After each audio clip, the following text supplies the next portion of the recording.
وَإِذْ أَخَذْنَا مِيثَاقَكُمْ وَرَفَعْنَا فَوْقَكُمُ الطُّورَ خُذُوا مَا آتَيْنَاكُمْ بِقُوَّةٍ وَاذْكُرُوا مَا فِيهِ لَعَلَّكُمْ تَتَّقُونَ۔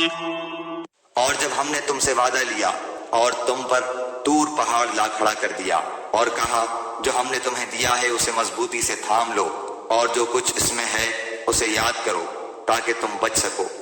جب حضرت موسیٰ علیہ السلام تورات لے کر آئے تو بنی اسرائیل نے دیکھا کہ اس کے بعض احکام بہت سخت ہیں، اس لیے اس سے بچنے کے بہانے تلاش کرنے شروع کر دیے۔ پہلے تو انہوں نے کہا کہ اللہ تعالی ہم سے خود کہے کہ تورات پر عمل کرنا ضروری ہے۔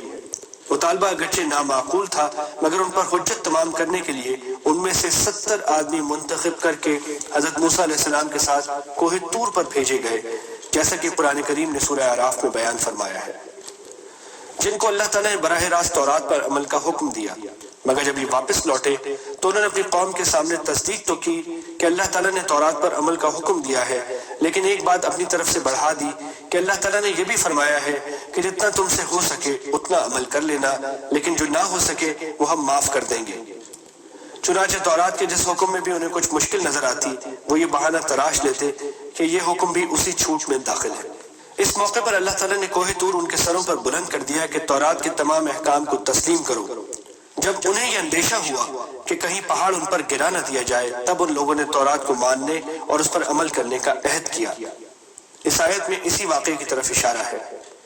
کوہ طور کو ان کے سروں پر بلند کرنے کی یہ صورت بھی ممکن ہے کہ پہاڑ کو اپنی جگہ سے ہٹا کر ان کے سروں پر معلق کر دیا گیا ہو، جیسا کہ حافظ ابن جریر رحمۃ اللہ علیہ نے متعدد تابعین سے نقل کیا ہے، اور ظاہر ہے کہ اللہ تعالیٰ کی قدرت سے یہ کچھ بھی بعید نہیں ہے۔ اور یہ بھی ممکن ہے کہ کوئی اور ایسی صورت فرما دی گئی ہو کہ ان لوگوں کو ایسا محسوس ہو کہ پہاڑ ان پر آ گرے گا، مثلاً کوئی زلزلہ آ گیا ہو جس سے انہیں ایسا لگا ہو کہ پہاڑ گرنے والا ہے۔ چنانچہ سورہ اعراف میں اس واقعے کے بارے میں الفاظ یہ ہیں وَإِذَ انتَقْنَا الْجَبَلَ فَوْقَهُمْ كَأَنَّهُ ذُلَّةٌ وَظَنُّوا أَنَّهُ وَاقِعٌ بِهِمْ۔ اس میں لفظ نطق استعمال ہوا جس کے معنی لغت میں زور زور سے ہلانے کے آتے ہیں، لہٰذا آیت کا یہ ترجمہ بھی ممکن ہے کہ جب ہم نے پہاڑ کو ان کے اوپر زور سے اس طرح ہلایا کہ ان کو یہ گمان ہوا کہ وہ ان پر گر پڑے گا۔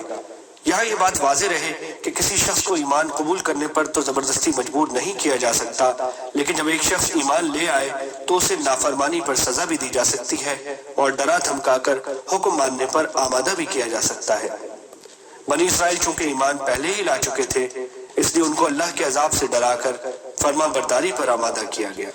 ثم توليتم من بعد ذلك فلولا فضل الله عليكم ورحمته لكنتم من الخاسرين۔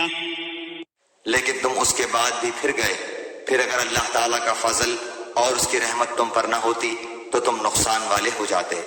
وَلَقَدْ عَلِمْتُمُ الَّذِينَ اعْتَدَوْا مِنْكُمْ فِي السَّبْتِ فَقُلْنَا لَهُمْ كُونُوا قِرَدَةً خَاسِئِينَ۔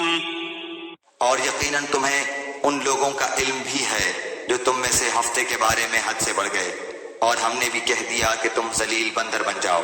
سنیچر کو عربی اور عبرانی زبان میں سبت کہتے ہیں۔ یہودیوں کے لیے اسے ایک مقدس دن قرار دیا گیا تھا جس میں ان کے لیے معاشی سرگرمیاں ممنوع تھیں۔ جن یہودیوں کا یہاں ذکر ہے وہ غالباً حضرت داؤد علیہ السلام کے زمانے میں کسی سمندر کے کنارے رہتے تھے اور مچھلیاں پکڑا کرتے تھے۔ سنیچر کے دن مچھلیاں پکڑنا ان کے لیے ناجائز تھا، مگر شروع میں انہوں نے کچھ ہیلے کر کے اس حکم کی خلاف ورزی کرنی چاہی اور پھر کھلم کھلا مچھلیاں پکڑنا شروع کر دی۔ کچھ نیک لوگوں نے انہیں سمجھایا مگر وہ باز نہ آئے۔ بالآخر ان پر عذاب آیا اور ان کی صورتیں مسخ کر کے انہیں بندر بنا دیا گیا۔ اس واقعے کی تفصیل سورہ اعراف میں آنے والی ہے۔ فَجَعَلْنَاهَا نَكَالًا لِمَا بَيْنَ يَدَيْهَا وَمَا خَلْفَهَا وَمَوْعِظَةً لِلْمُتَّقِينَ۔ اسے ہم نے اگلوں پچھلوں کے لیے عبرت کا سبب بنا دیا اور پرہیزگاروں کے لیے واعظ و نصیحت کا۔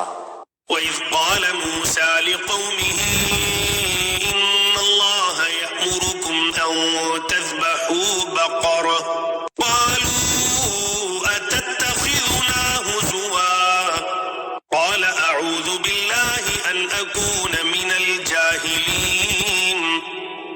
اور حضرت موسیٰ علیہ السلام نے جب اپنی قوم سے کہا کہ اللہ تعالیٰ تمہیں ایک گائے ذبح کرنے کا حکم دیتا ہے تو انہوں نے کہا ہم سے مذاق کیوں کرتے ہیں؟ آپ نے جواب دیا کہ میں ایسا جاہل ہونے سے اللہ تعالیٰ کی پناہ پکڑتا ہوں۔ جیسا کہ نیچے آیت 72 میں آ رہا ہے، یہ حکم ایک مقتول کا قاتل دریافت کرنے کے لیے دیا گیا تھا، اس لیے بنی اسرائیل نے اس کو مذاق سمجھا کہ گائے ذبح کرنے سے قاتل کیسے معلوم ہوگا۔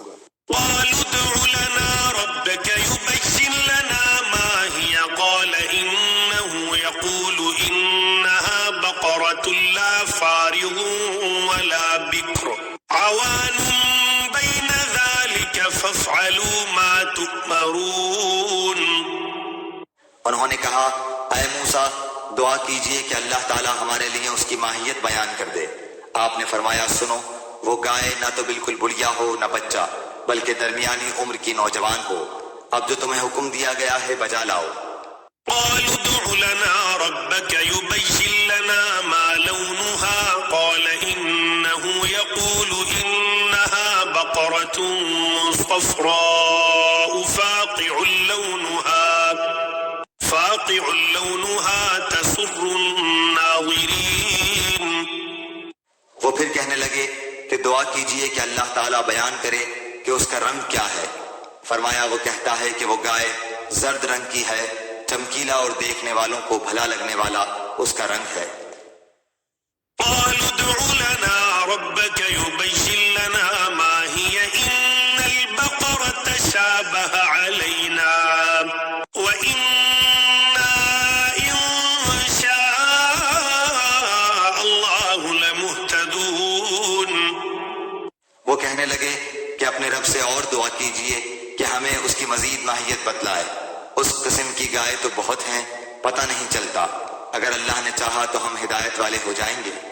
قال إنه يقول إنها بقرة لا ذلول تثير الأرض ولا تسقي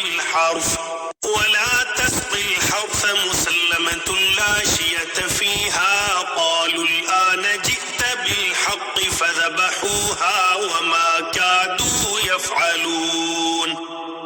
آپ نے فرمایا کہ اللہ کا فرمان ہے کہ وہ گائے کام کرنے والی زمین میں ہل جوتنے والی اور کھیتوں کو پانی پلانے والی نہیں، وہ تندرست اور بے داغ ہے۔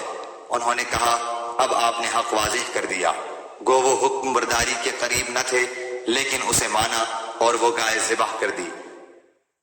مطلب یہ ہے کہ شروع میں جب انہیں گائے ذبح کرنے کا حکم ہوا تھا تو کسی خاص قسم کی گائے نہیں بتائی گئی تھی، چنانچہ وہ کوئی بھی گائے ذبح کر دیتے تو حکم پورا ہو جاتا، لیکن انہوں نے خواہ مخواہ کھود کرید شروع کر دی، جس کے نتیجے میں اللہ تعالیٰ نے بھی نت نئی شرطیں عائد فرمائی اور ایسی گائے تلاش کرنا مشکل ہو گیا جو ان شرطوں کو پورا کرتی ہو، یہاں تک کہ ایک مرحلے پر ایسا محسوس ہونے لگا کہ شاید وہ ایسی گائے تلاش کر کے ذبح کرنے کے قابل نہ ہو۔ اس واقعے میں یہ سبق یہ دیا گیا ہے کہ بلا وجہ غیر ضروری کھوج میں پڑنا ٹھیک نہیں، جو بات جتنی سادہ ہو اس پر اتنی ہی سادگی سے عمل کر لینا چاہیے۔ وَإِذْ قَتَلْتُمْ نَفْسًا فَادَّارَأْتُمْ فِيهَا وَاللَّهُ مُخْرِجٌ مَا كُنتُمْ تَكْتُمُونَ۔ جب تم نے ایک شخص کو قتل کر ڈالا پھر اس میں اختلاف کرنے لگے اور تمہاری پوشیدگی کو اللہ تعالیٰ ظاہر کرنے والا تھا۔ فَقُلْنَا اضْرِبُوهُ بِبَعْضِهَا كَذَلِكَ يُحْيِي اللَّهُ الْمَوْتَى وَيُرِيكُمْ آيَاتِهِ لَعَلَّكُمْ تَعْقِلُونَ۔ ہم نے کہا کہ اس گائے کا ایک ٹکڑا مقتول کے جسم پر لگا دو، وہ جی اٹھے گا۔ اسی طرح اللہ مردوں کو زندہ کر کے تمہیں تمہاری عقل مندی کے لیے اپنی نشانیاں دکھاتا ہے۔ اس واقعے کی تفصیل تاریخی روایت میں یہ آئی ہے کہ بنی اسرائیل کے ایک شخص نے اپنے بھائی کو اس کی میراث حاصل کرنے کی خاطر قتل کیا اور اس کی لاش سڑک پر ڈال دی۔ پھر خود ہی حضرت موسیٰ علیہ السلام کے پاس شکایت لے کر پہنچ گیا کہ قاتل کو پکڑ کر سزا دی جائے۔ اس موقع پر حضرت موسیٰ علیہ السلام نے اللہ تعالیٰ کے حکم سے انہیں گائے ذبح کرنے کا کہا جس کے اوپر واقعہ گزرا ہے۔ جب گائے ذبح ہو گئی تو آپ نے فرمایا کہ گائے کا کوئی عضو اٹھا کر مقتول کی لاش پر مارو تو وہ زندہ ہو کر قاتل کا نام بتا دے گا۔